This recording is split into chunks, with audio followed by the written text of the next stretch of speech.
Hi there, listener. You're about to experience TADPOG. Tyler and Dave play old games, and there will be plenty of game talk, but also copious amounts of crude, off-color, offensive, and immature speech. So if you are of a rather sensitive humor constitution, we're just letting you know what you're in for with this show. It has games. It has jokes. You know, just games and jokes. Take the games, take the jokes, and have a good time.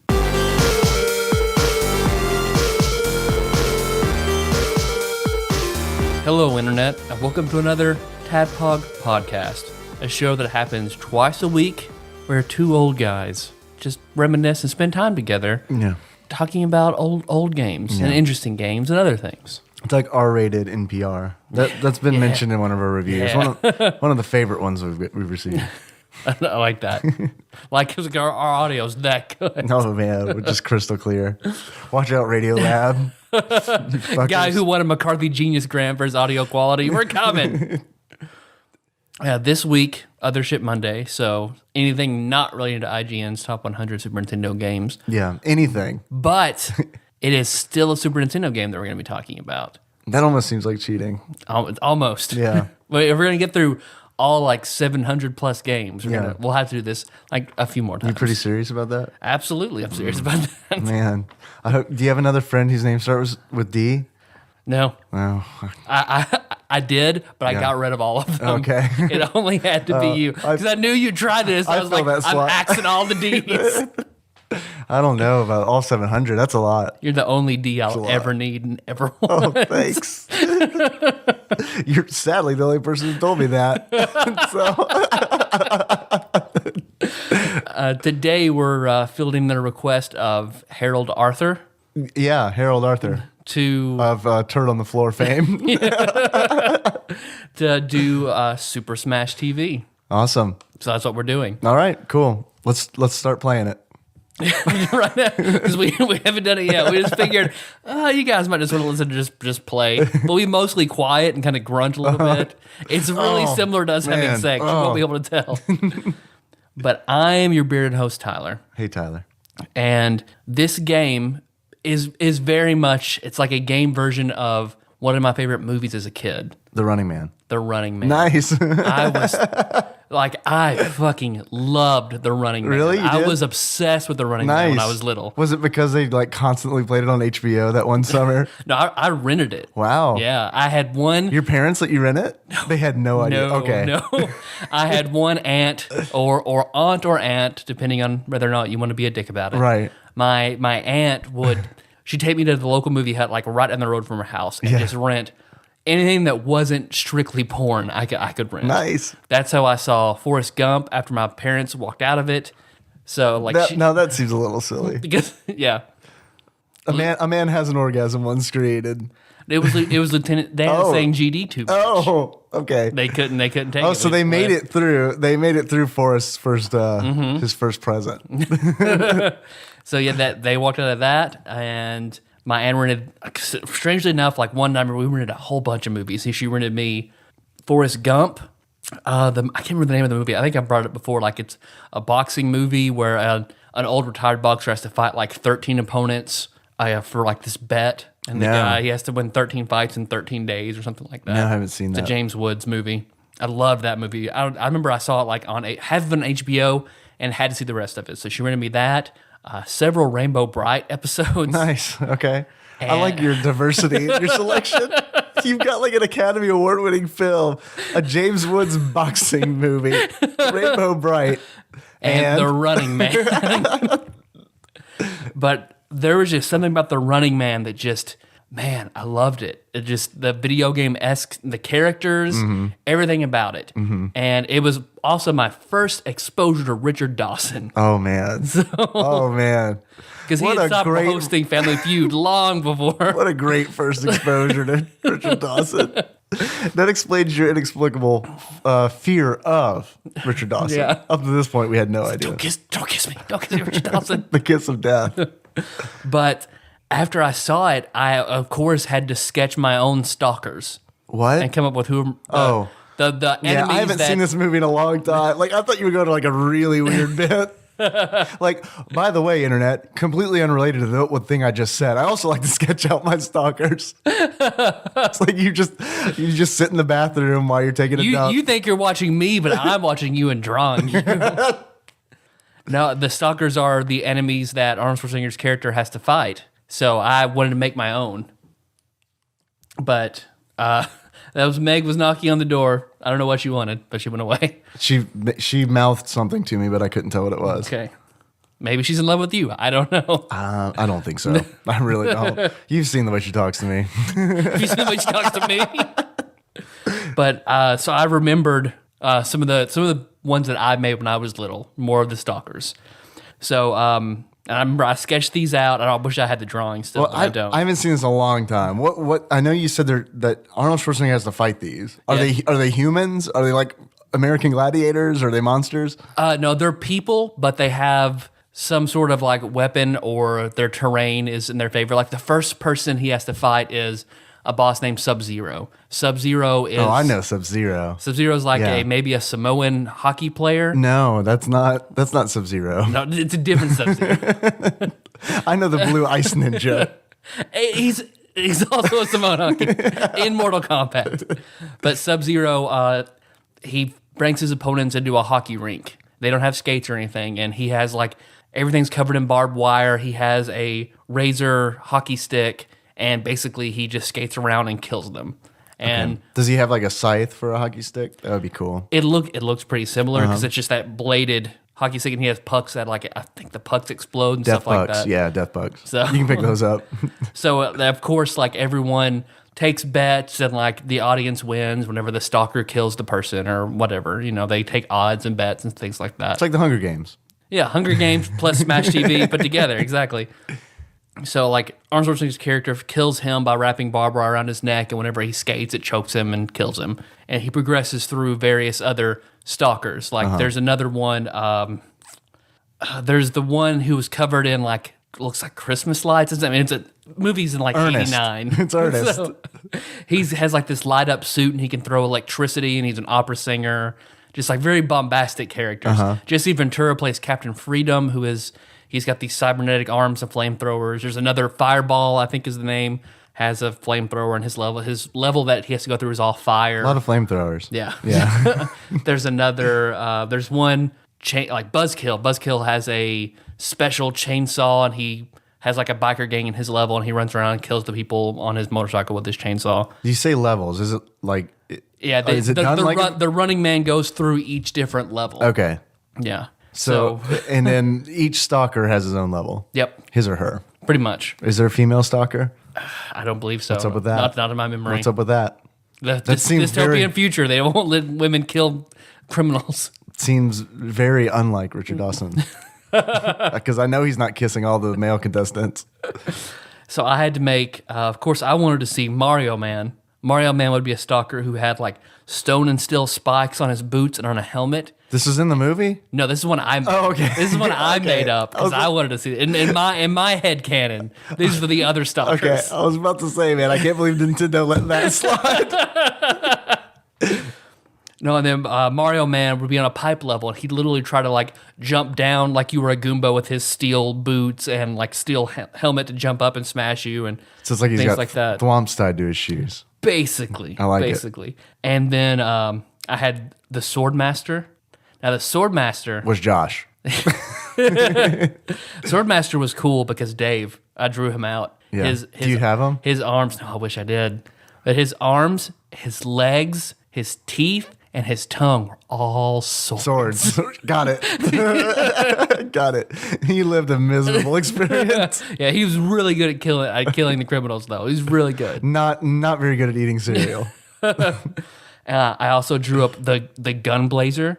Gunblazer he looked like Gunblazer 420? I think I've seen him on Xbox Live. I bet you've seen a lot of Gunblazer 420s. Gunblazer was covered in holes, and any type of gun he wanted could come out of the holes. Oh, that's cool. I like that. So yeah, I like that. That's cool. Whatever kind of weapon he wanted would come out and shoot the criminal. Through the hole. He won a lot. Yeah. How many holes did he have? like all over his body, so he could just have guns coming out of every hole, just like a big gun ball. So many goddamn holes. I drew up the bomb bowler. His level was all like twisting bowling alleys. Let me guess what this guy did.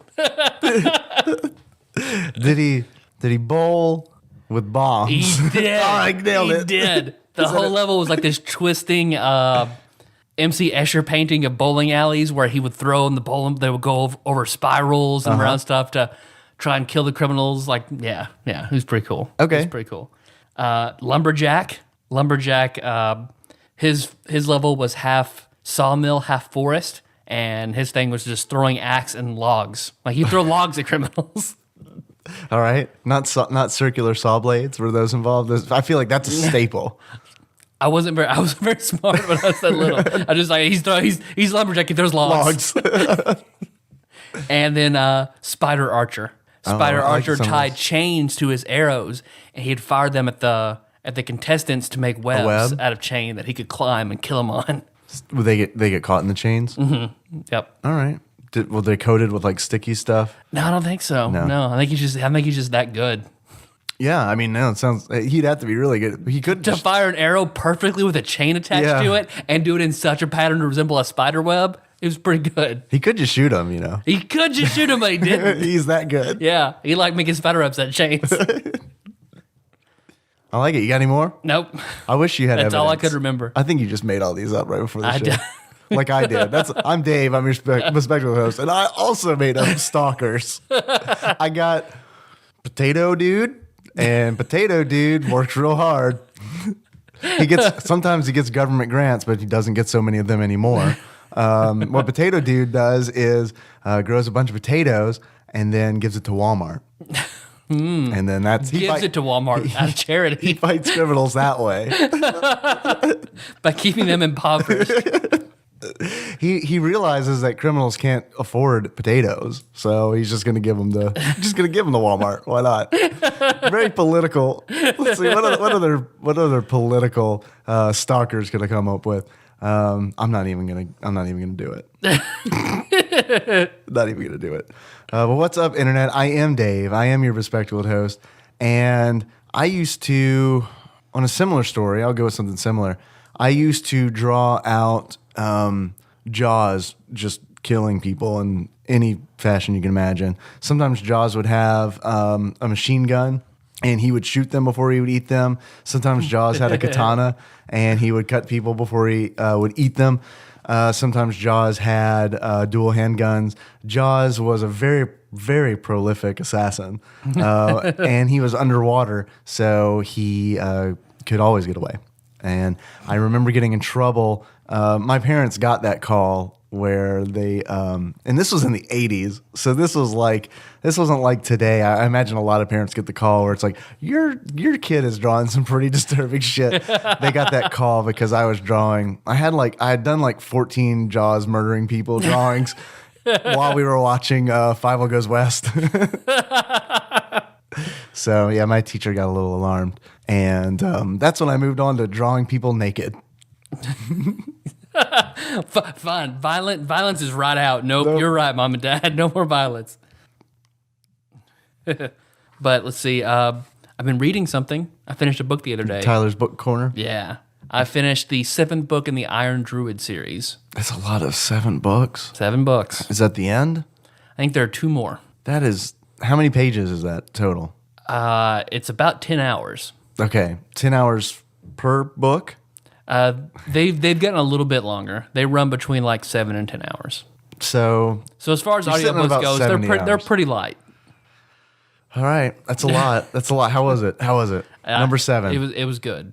Pick up. I enjoyed it. It's no Dresden Files, but the way he really digs deep into like Irish mythology and uses the gods and goddesses and things like that. It's entertaining. I don't see it very often. Like I had no knowledge of the Tuatha De Danann and anything about Irish folklore until reading these books, and I really like it. We really need to bring that back. I agree. We really need to bring that back. Can we design a few stalkers after the Irish gods? Yes, please.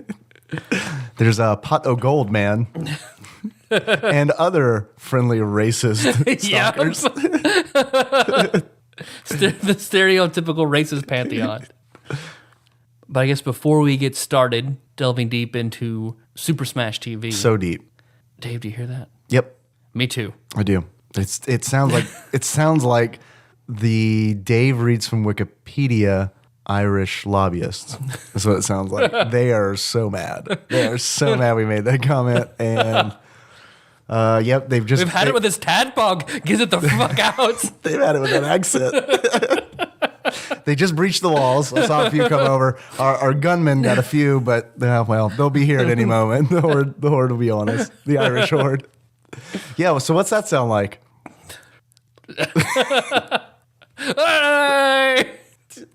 Oh, what's that? It looks like they'll be fine if we just do this segment we like to call Dave reads from Wikipedia. Yeah. We got that Potato Man. We got Potato Man. We'll throw him down there. They'll be entertained. Don't have to worry about their famine or anything like that. We'll be good to go. All right, guys. We should also say I'm of Irish heritage, so this is totally okay that we're doing this. I am too, but I still don't think it's okay. All right, guys. Smash TV, known as Super Smash TV on some other versions, they sound really snide in Wikipedia, is a 1990 arcade game created by Eugene Jarvis and Mark Turmel for Williams. It is a run-and-gun game in the same vein as its predecessor, Robotron 2084. As in the previous game, Robotron. Players battle waves of enemies, Tyler, just waves, by using guns. They use guns. Okay. Mm-hmm. The arcade version even uses the 2-joystick control system of Robotron, which they don't really get into this in Wikipedia. I'm about done reading from Wikipedia. Yeah. Period. Yeah, ever. I'm just, you know what? Just blacklisted. Sorry, Wikipedia. You were way too cocky in your article on Super Smash TV. In the arcade game, right? There's usually you got an arcade stick on the left and you got some buttons on the right. Well, with Smash TV, you've got a joystick on the left and a joystick on the right, which really confused me the first time I stepped up to one. In the way it works is with the left stick, you control your character's movement, right? It's all like top down, and so you wiggle the left stick, and the guy moves from whatever direction, and then you wiggle the right stick, and the guy shoots in that direction. There is a term for that now. Because games like this have become popular, I guess really since like Xbox 360, twin stick shooter, where you control your character with one stick and you fire with the other stick. So yeah, I remember that was a lot of stuttering and stammering and snapping and popping. When we first played this at Game Galaxy, I stepped up. It was Sean McElwain of Mega Man X2 fame and I stepped up. We played the arcade game for about 3 hours. Yeah, okay. Just straight 3 hours. Boss after boss, room after room. We got so many toasters and pieces of luggage and take-home versions of the game. Yeah, because you win shit. You win shit. No, you not only kill shit, you win prizes. Because this is a game show. But okay, now that you've read from Wikipedia, and I feel like to really further flesh out what this game is. Yeah. Bring back a bit we haven't done in a while. What's that? TADPOG Theater. TADPOG Theater. What is that? I don't remember. I think maybe the last time we did it might have been Shaq Fu. Shaq Fu. That is a video game. Go back into your dark places. Okay, I'm going back. Oh yeah, that's where I do the best Shaq impression ever, right? Yep. Okay. So we're bringing that back. I'm reprising my role as Shaquille O'Neal. Shaquille O'Neal. If you could just lay down an ominous beat for me. Okay. All right. I got it. As Shaq. As Shaq. Okay. Ominous, right? I don't know how you lay down an ominous beat, but I'm gonna try. If it doesn't hit the mark, let me know. It's going to. The year is 1999. Television has adopted the more violent nature of man. The most popular form of television remains the game show. One show in particular has dominated the ratings. That show is Smash TV, the most violent game show of all time. Two lucky contestants compete for cash and prizes. Each contestant is armed with an assortment of powerful weapons and sent to a closed arena. The action takes place in front of a studio audience and is broadcast live via satellite around the world. Be prepared. The future is now. You are the next lucky contestant. I'm Shaq. Yeah.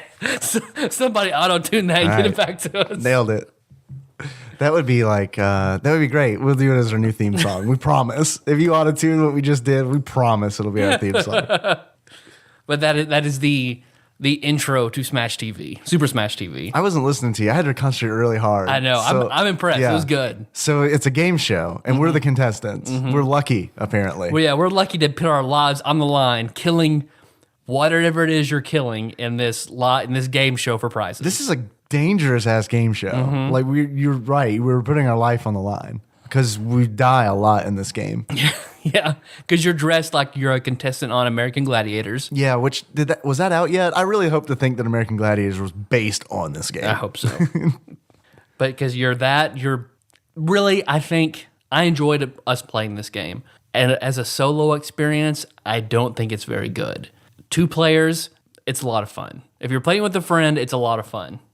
Yeah, it's definitely more fun with 2 players. I played it for probably 2 hours at Game Galaxy alone, and you're right. It's not nearly as fun. I still had a good time, but until the game crashed, and then I was like, "Oh, I guess I'm done with this." Because you played it for hours, I played it for hours. We have no idea where it ends. Yeah, because like this is a arcade port to the Super Nintendo. Yeah, and as such, it is trimmed way the fuck down.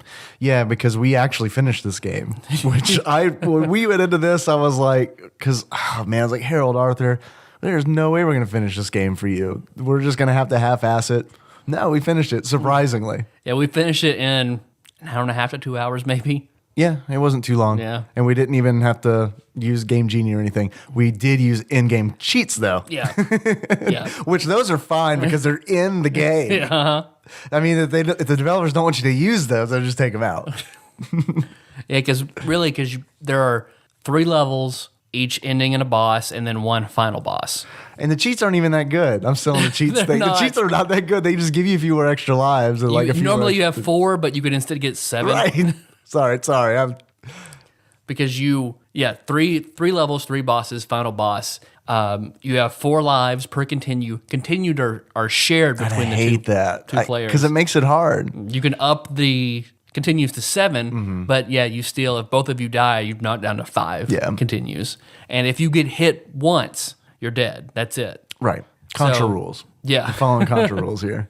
So it's pretty difficult, and depending on the difficulty setting, like if you set it on easy, you can only beat the first level and first boss. They only let you play the first level and first boss. Once you beat the first boss, you get the infamous game "fuck you" saying try on a different difficulty, on a higher difficulty. Man, few things in video games piss me off more than that shit. It wouldn't be so bad if you knew up front, right? I mean, because if you knew up front, you just skip it. It's like, all right, well, fine. I'm not even if going I to can't play the whole thing, Right. then yeah, exactly.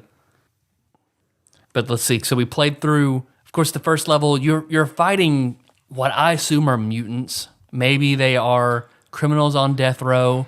Like they must be criminalizing everything to death row if they're criminals. They don't say. Yeah. They don't say, and they don't say what the screening process is for the contestants either. I just think that in the future, in the past, in 1999, there are just way too many people. There's just way too many people, and the governments have all fallen. And the only thing that is still around is what's known as the Game Show Federation. And the Game Show Federation is not really interested in the well-being of other humans. They just want to generate as much money and scantily clad babes as possible. And We're just scantily clad babe generation. yeah, famously known in 1999. This is what happens before Y2K. I mean, this is what happens. Okay. Like this was the vision they had when they made this game. This is darkest timeline Y2K. All right. Exactly. They were actually hoping. See, they flipped it because they were like, oh man, Y2K is coming and everything's gonna break down. Well, let's turn that. How could we turn that into a good thing? I know. I know how we could turn it into a good thing. Well, there's this thing called the Game Show Federation, and it's just bent on murdering as many people as possible. And we're going to reward that murder with VCRs, 2,000-inch televisions, and did we mention the scantily clad babes? We're going to throw those in there and good too. meat. And yes, good meat. A year's supply of good meat. That's hard to come by. That's how bad things have gotten in 1999. You can't find a good meat. Because let's see, you start off. Well, go back to the mutants thing again, real quick. The mutants. Assumingly mutants. They remind me of the mutant gang from The Dark Knight Returns, the Frank Miller series. Yeah. Because that's what they look like to me. They've got baseball bats, some of them do, and they got green shirts, some bright green shirts, and some of them have bright purple shirts. And I want to know what the Super Smash TV screening process is. Like they go into the mutant hutch and they just race them. And if they're slow, they get a green shirt. If they win the races a little faster, put them in a purple shirt. That's true. That's true. Or maybe when they trade Sony mutants for VCRs, Sony just tells them which ones. This one wears a purple shirt. This one wears a green shirt. But then they also still have British redcoats in the game. Yeah, they do. They throw bombs. Yeah, in the form of these very obese-looking redcoats that just stick to the corners, that come out and just walk the corners.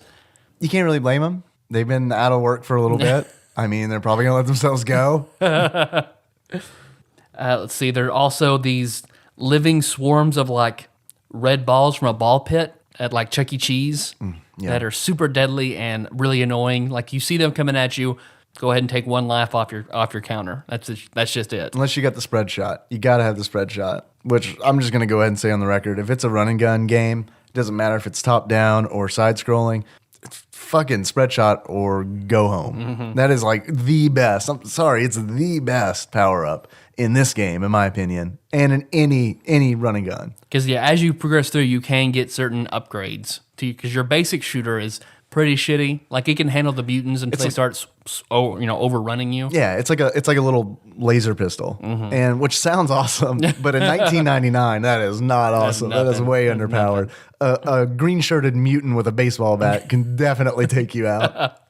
Because there's like a spread shotgun. Naturally. There's when you spawn, you have like a force field around you that also kills whatever you run into. Which is interesting. So you get a few frames of invincibility where you can just run around squashing mutants. Everything, except for mines. There's and the mines are always covered up by money and stuff like that, so you never know when you're going to die. There's a rocket launcher. Which is good. All of the power-ups are definitely like way better than what you start out with. There's basically a bomb launcher or grenade launcher, throws grenades all over the place. Some kind of like volleyball gun that throws balls away into the air and makes this horrible shrieking noise. Sound. If you want to torture any animal or, well, let's just say person as well, just shoot the beach ball gun and turn the volume way up.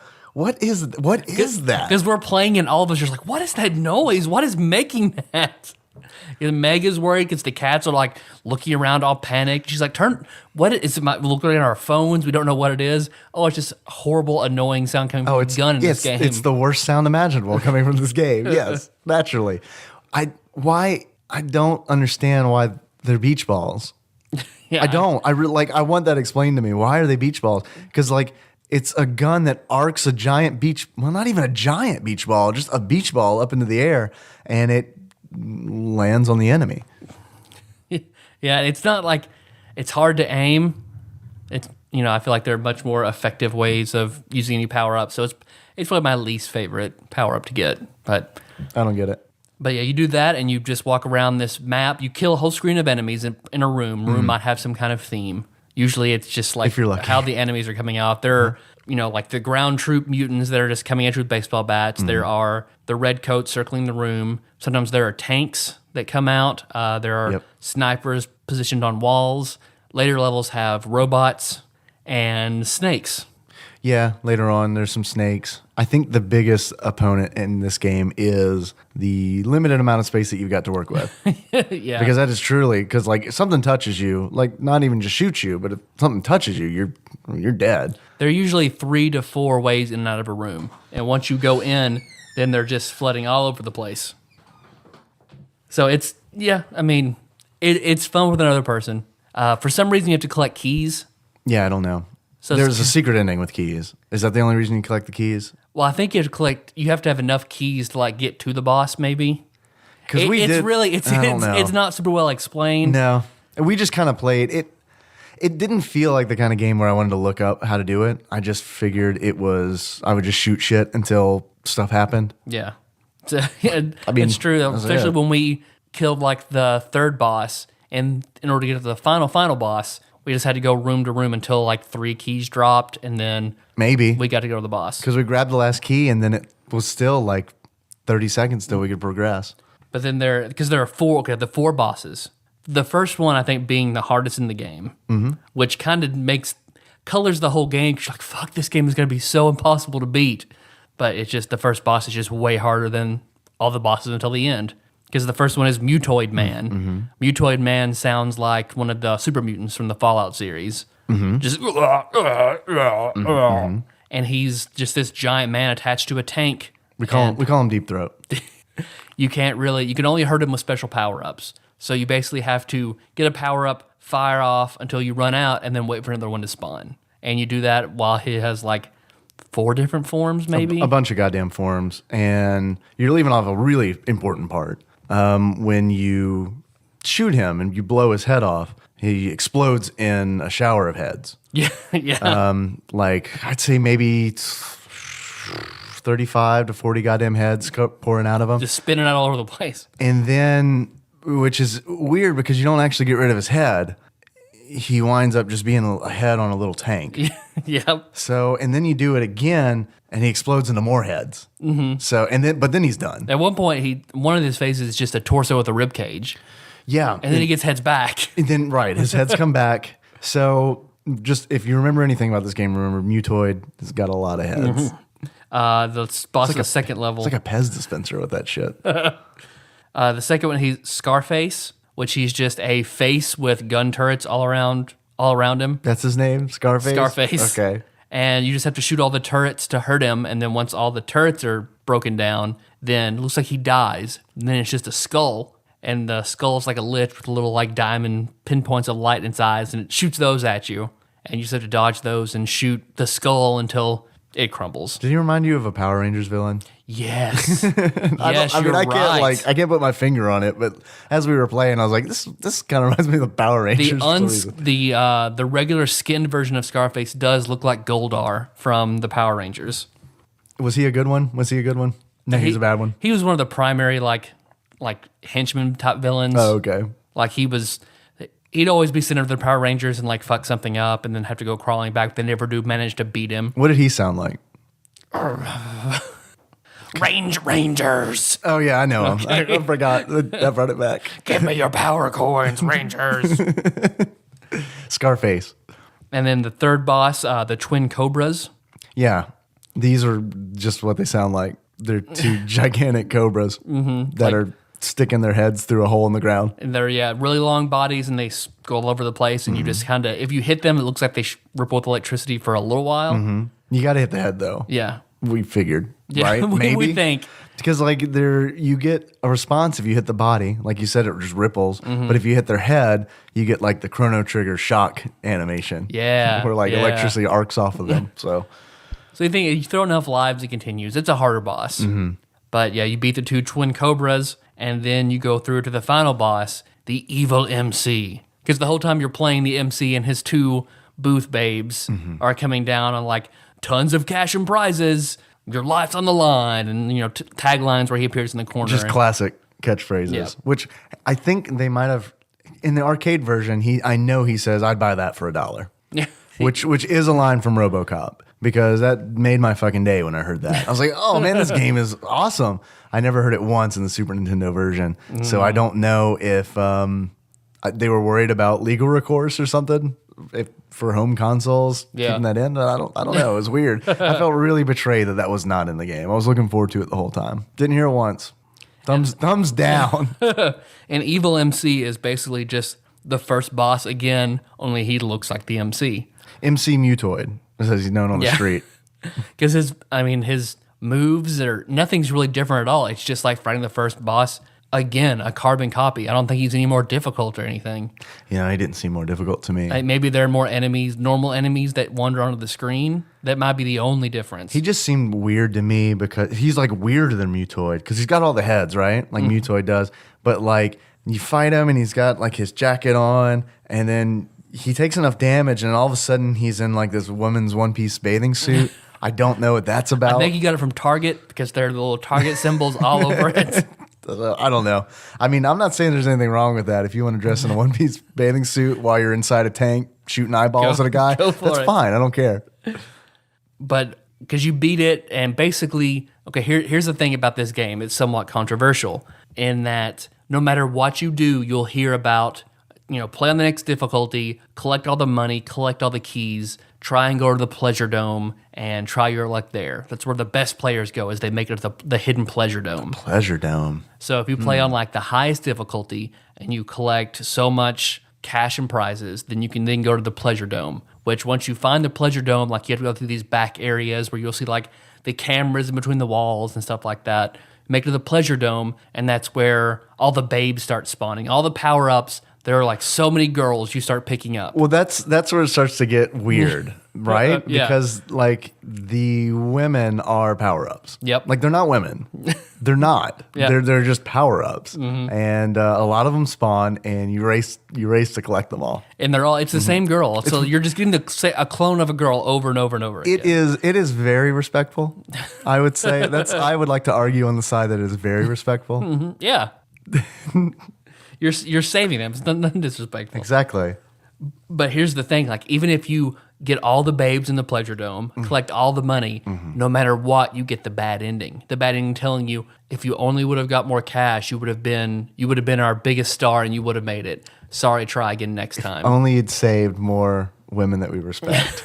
Maybe that's it. Maybe you didn't save enough booth babes. And here's the thing, this went unchecked for over 20 years. No one being able to get the good ending. They thought, eventually people gave up, like, I've maxed out my score in this game. I can't get any higher. I guess it's just a tease. It's not. What happened is the programmers, when they put out their final edition of the game, they accidentally wrote over the good ending with the bad ending. It was actually impossible to get the good ending, but it existed in the code. And the programmers just like, we thought this game was so hard no one would get there, so we didn't worry about fixing it. That confirms like everything I thought as a kid. Yeah. Right? Because it's just like they don't care. Like they don't even like me beating this game never even came into their mind. Yep. They just do your job, get your paycheck, go home. You don't care. So one programmer who his job was basically taking old games and porting them to new systems. Like you'll find like Midway's arcade classics. I think that was actually how this was found, because when he was porting Super Smash TV over, going through the code, Jerry, like, oh, does this look right to you? They can't get they got all the babes. Yeah, Jerry, they got all the babes. We respect the babes. Yeah, that's fine. No, they're staying in, don't worry, but they can't get to the end of the game. I don't understand. Jerry knows. Jerry knows. So, and he finally, he was like the first person outside of the programmers to view the good ending, which is just you on a crown surrounded by money and babes saying you did it. So it's not like it was like super gratifying, but awesome. That's the ending. Great, I love it. Overall, I love the Running Man. I love the premise of this game. Yeah, I want to see a modern, just super violent reboot of this game. You stole my bit. I want to see the first person shooter version of this. Yeah, like look, Duke Nukem. Take all your assets for Duke Nukem and put it into a remake of Super Smash TV. Mm-hmm. You have any achievements? Maybe. I've got some. You want me to do them first, then you'll do yours? Yeah, you do. Okay. You know how I like it. Okay. You do it first. 72 clone virgins is our first achievement. And you unlock 72 clone virgins by just making it to the Pleasure Dome. Okay. I don't get the reference. Could you explain it to me? 72 virgins? Yeah, I don't get the reference. Could you explain it to me in the most politically correct way possible? It's a religious thing. It is? Uh-huh. Is it one of those weird religions? I don't know. I don't know. I'm not trying to put words in your mouth or anything. What do you think, Tyler? What's your personal viewpoint? Look it up. 72 virgins. Okay, I'll look it up right now. And then my second one is Vault Dweller. And you unlock Vault Dweller by defeating Mutoid Man. That being a Fallout reference. Okay. Could you explain that to me? No, never mind. That was not as Yes, that I can. Give me an hour and that I will explain to you. I got one. It's called Going In Nude. In order to unlock that, you got to beat the game with no power-ups. Okay. Don't think that's possible. I don't think it can be done. Because I don't think you can beat Mutoid. Because you shoot him with your blaster, and No they just effect. bounce right off of him. Like, you literally can't do anything to him unless you've got a power-up. It hurts Scarface and Twin Cobras. Yeah, but doesn't affect Mutoid Man. And I guess there's another achievement called Misunderstood. And in order to unlock Misunderstood, you just have to play this game. Because I never played this game as a kid. And it was often available to rent. And I would see it and I would look at it. And I remember thinking, why would I want to play a game that's all about smashing TVs?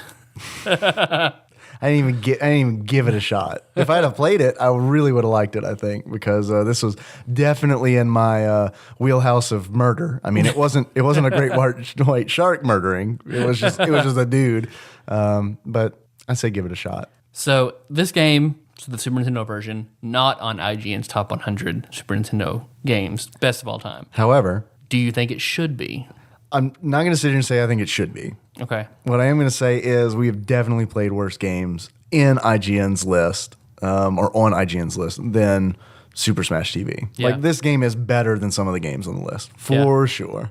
I agree. But I still don't necessarily think it needs to be on the list. Once we play through all 700, yeah, I probably wouldn't because Yeah, once we do that. once we do that, and we can properly right? judge. Yeah, right, once we do that. But I think great on the arcade.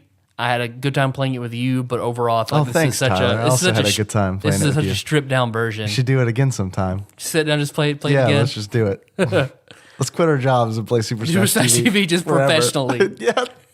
We're going to get that good ending. Somebody's gonna pay us to do this.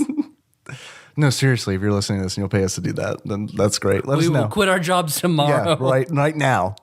I just quit, actually. I just text my boss. So if I can't feed my family, it's on you. That's all I could say about Super Smash TV. Yeah, I don't really have anything else to say other than it sounded like we really didn't like it. I feel like we maybe gave that impression. Yeah, I mean, It is dumb. It is a dumb game. I think it is it's- really silly. it's mediocre. Let's put it like Yeah. that. I think it's a mediocre game. It has its fun moments, but I don't think it's the best port. It's so stripped down. So like give it a shot. You'll have a good time for a few hours, Okay. Yeah, I think that's fair. but with a friend. Definitely with a friend.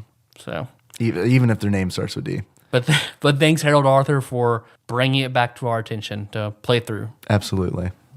Tyler, Yes, Dave. I'm not even going to ask you how much this game is. Oh, Not even going to ask you. okay. Did you want to play that game? We'll play that game. All right. Just because no one else is here doesn't mean I can't play that game. All right. That's true. It's weird. just means I win. Yeah. You won. Great. Right. Tyler, Yes, Dave. if you were to give this game a kind of beard that just encapsulates what this game is all about, what kind of beard would it be? Bonus points if it's a stalker beard. you just called out my theme. I would give this Captain Freedom, played by Jesse Ventura, his mustache and 5 o'clock shadow from The Running Man, Okay. which is a very porn stash kind of combo he's got going on. Okay. I like it. Now, I'm curious what kind of stalker glasses you would give this game, Tyler. If you were to give this game a pair of glasses, what kind of glasses would that be? I'd have to give it the Stalker Sub-Zero's tinted hockey mask. Sub-Zero does not wear a hockey mask. I've played all the Mortal Kombat games on the Super Nintendo. Never once did I see him in a Did you hockey play his solo N64 game? No, I didn't, because I didn't own a 64. I That- would have, but I heard it was, yeah. I played that on a friend of mine had it. I borrowed it. I played it for about 10 minutes. It might be one of the worst games I have ever played in my life. I've heard that. What's so bad about it? Because it sounds like a good premise, right? It's like a beat 'em up, but you're Sub-Zero and you use his moveset, right? What's so bad about it? It's like you're side scrolling, but you're on like 5 railroad tracks that you can switch between. Yeah. And the moves are like so hard and blocky to do. But you're on these rails. The enemies aren't on these rails. So you're just trying your best to switch down into different rows and punch, and it's a huge mess. Huge mess. Well, we'll get to that eventually, I'm sure. When we start talking about 64 games. Yep. In fact, let's do it for next Monday. Tyler, Yes, Dave. if you were to buy this game on Amazon, how much do you think you'd pay for it? Used. Because I don't feel like it's a super popular game. Okay. And I also remember always seeing it available for rent. Yeah, you did. So I'm going to say, but I imagine it's not also like, I bet a lot of copies were trashed. Like, I bet it's not incredibly easy to find. Not like E.T. trashed. Right. But trashed. I'll split the middle and say like $10. Can you imagine someone throwing a game away? Yeah. Really? Yeah. Have you ever thrown a game away? No, my mom has. Really? So how could you do it's that? that kind It's of not even situation. like, it doesn't even look like a disposable thing. That makes me sad. $10? $10. All right, Tyler. Actual retail value of Super Smash TV for the Super Nintendo at the time of this recording $12. on Amazon.com was $16.97. That's the most expensive game we've had in a while. That's true. I don't understand it, but I accept your ability to read. Probably because a whole bunch of moms threw it away. I'm willing to bet. Anybody call us? Nope. Damn it. No, not a single one. Damn it. I mean- no one loves us anymore. I kind of edit out all like I just delete the bad ones. That's all we got. We got bad ones. No, some people called us. I think. Let's check. Hey! You guys want drunk dolls? I got drunk dolls here. I have been up all night drinking a shit ton. That's metric system, metric shit tons. And, people are so inconsiderate. I'm getting here! All right. All right. Gotta say I love the show and keep up talking about games and dirty shit. I like the dirty shit. It's just Me thought too. and butthole. Owners. All right, guys. I'm almost to work. I'll see y'all later. Bye. He's going to work. That's my favorite part of that call. I was going to work, so I just got super fucking My drunk. favorite part of that call. I love it. Like the first time I listened to it, I was like, "What? What?" Been up all night drinking fucking drunk. People are inconsiderate. I love it. Where does he work for? Road department? Fuck it. I really want to know. I really want to know where you work. You gotta let us know where you work. And if you can even do one of the things where it's like it rhymes with. You don't have to like actually give us who it is. I'm just curious what your line of work is. That's awesome. I also really do enjoy talking about buttholes. I think we should do a butthole episode. We should make everybody. We should give them what they want. We need to, if we can get the Butthole Surfers to come on and guest host, then Yes. then we're doing the all butthole episode. What would be great is if they were uncomfortable talking about buttholes. No, we're really more surfers. We don't know where the butthole thing came from. We got a text. All right. You want to hear this? Yes, It's pretty good. I do. Here's what it says. I'll demonstrate my ability to read. So, earlier today, I spilled 2 gallons of baked beans in my car. Suggestions for cleaning methods? Lock my dogs in the car and light it on fire?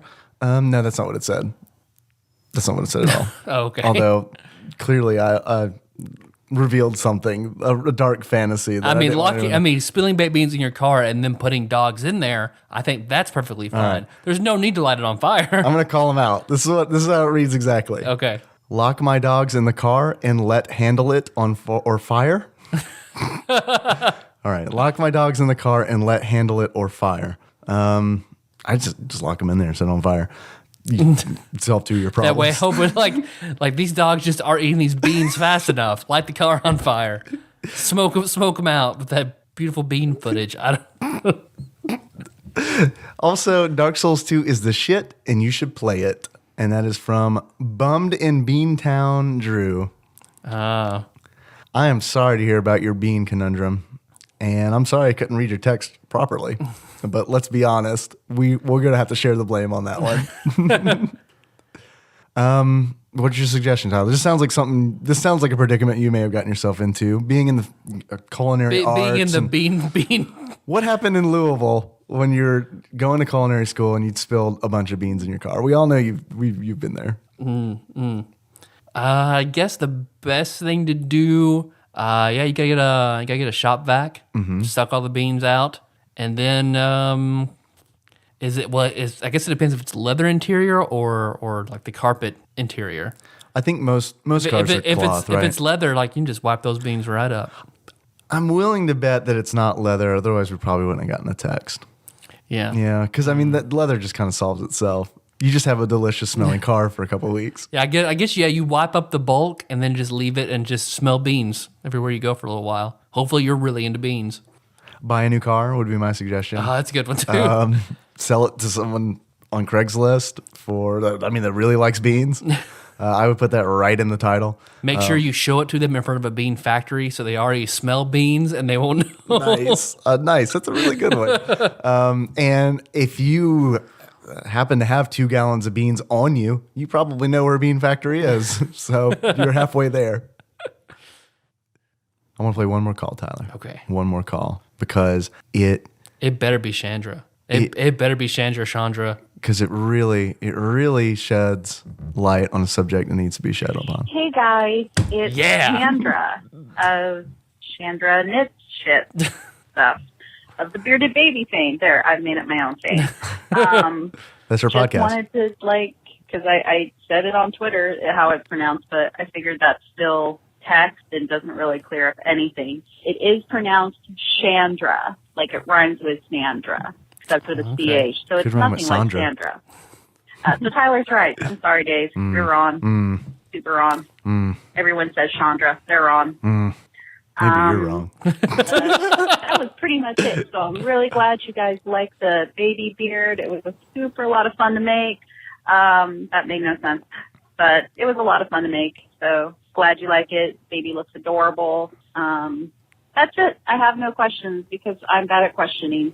All right. I'll listen to the show more than I do now, which is every day. So anyway, love you guys. Love the show. Bye. I really wanted to delete that call and listen to it because it was like, I wanted to delete it and to come on the episode and be like, Tyler, Chandra texted us and let us know that the correct pronunciation of her name is Chandra. Chandra.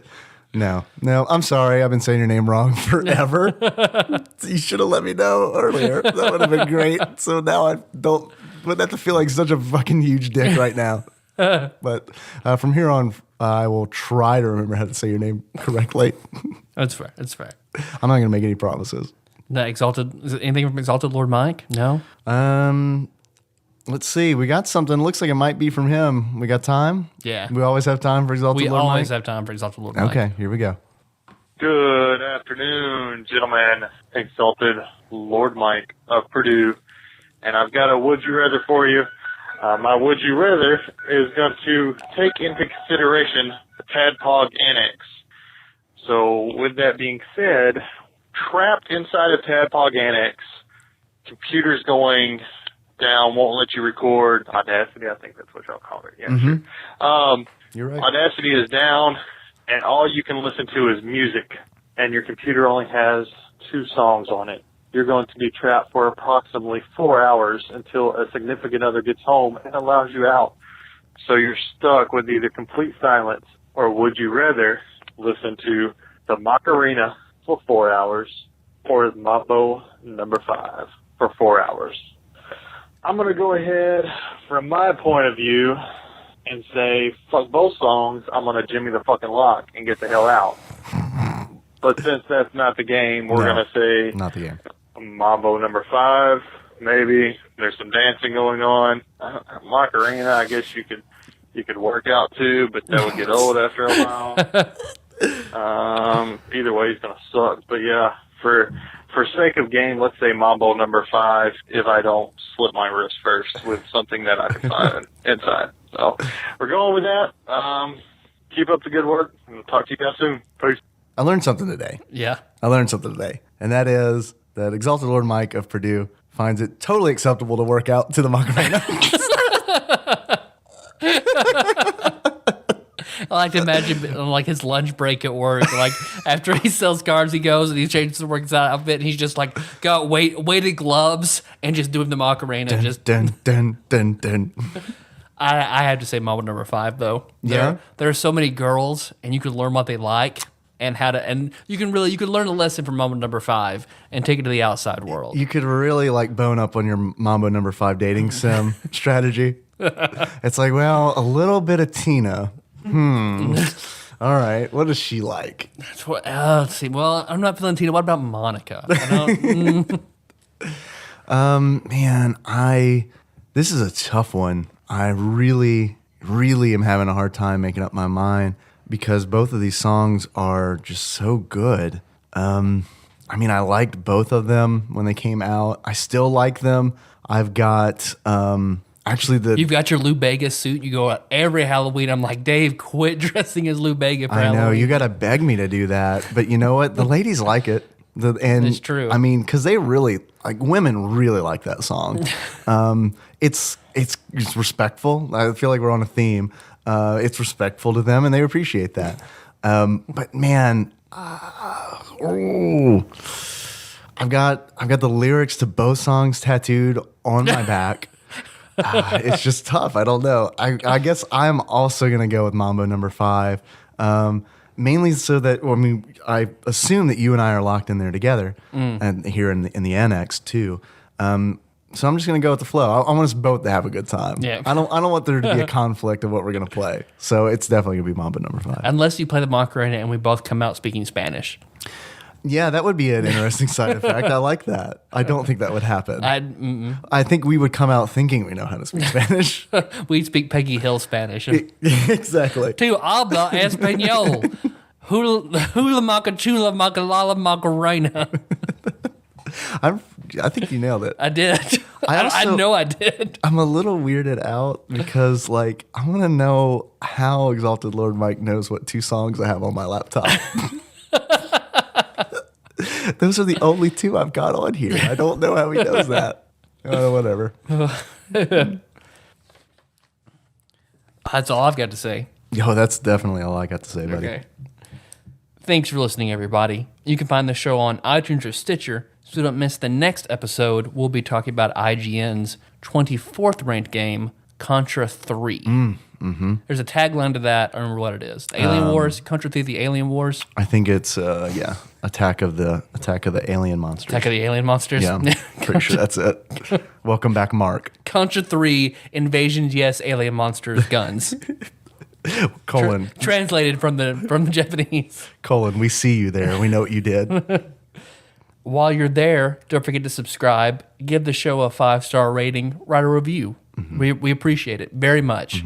I believe we got another one. We did, and I'm not prepared to say thank you because I'm just stingy. It was Brandon of Axelay fame. Let's put that out there.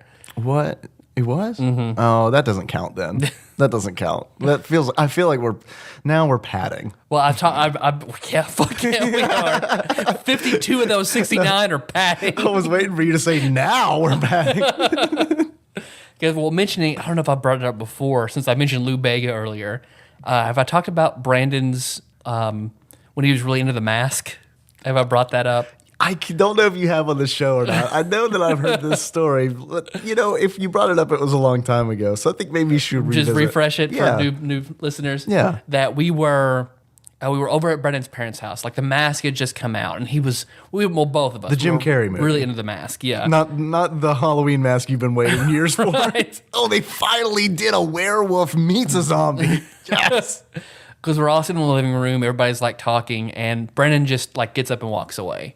And I'm still sitting there, and then all of a sudden, the door kicks open, and Brandon is dressed in a yellow zoot suit and has on The Mask Halloween mask. And of course, it's way too big. It's just flopping all over the place because it doesn't fit him.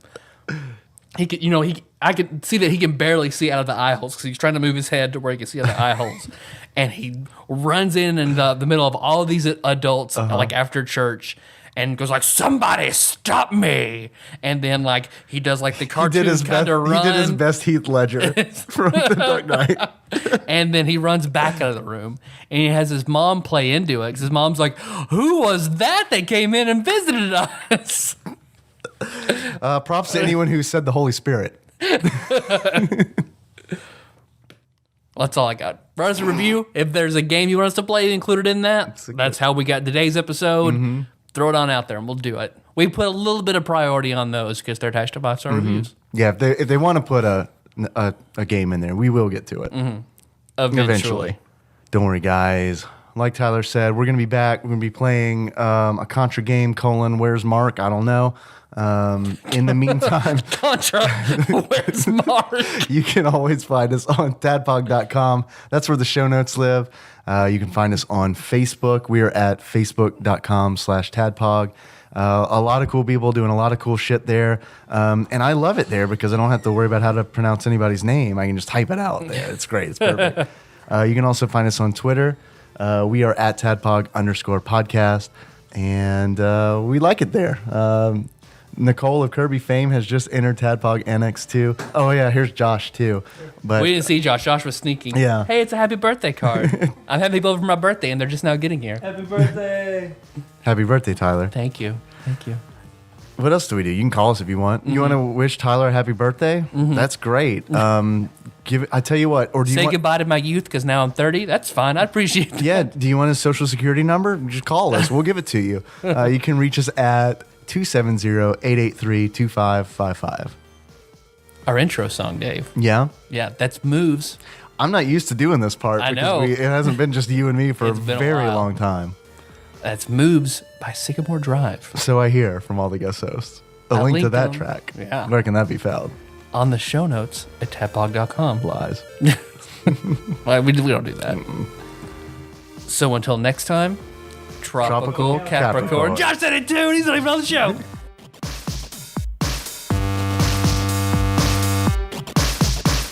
Keep that out of butts and mouths.